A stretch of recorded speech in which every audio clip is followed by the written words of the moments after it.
Hey everyone, welcome back to my channel. In today's video, I will show you how to get sock drops on sneakers using a PC. Let's get started. First, open your web browser and go to sneakers website and log into your account. Stay logged in whenever possible.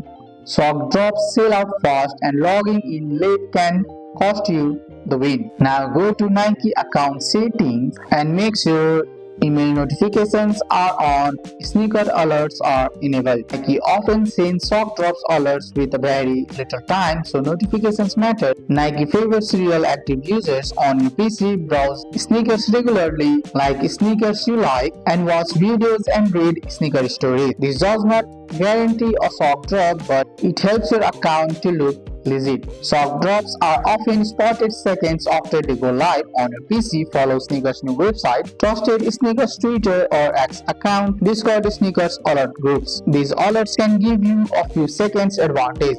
Before any sock drop happens, make sure your payment method is safe, your shipping address is correct, and you know your shoe size. When a sock drop hits, there are no time to fix mistakes. If you see a sock drop, click the sneakers immediately, select your size and click buy or enter. Do not refresh too much, just follow the steps quickly. And that's it. That's a simple and clear explanation of how to improve your chance of getting sock drops on sneakers using a PC. That's all for today's video, guys. I hope you guys liked this video. If you found this video helpful, drop a like, subscribe for more videos. Thanks for watching. See you in the next one.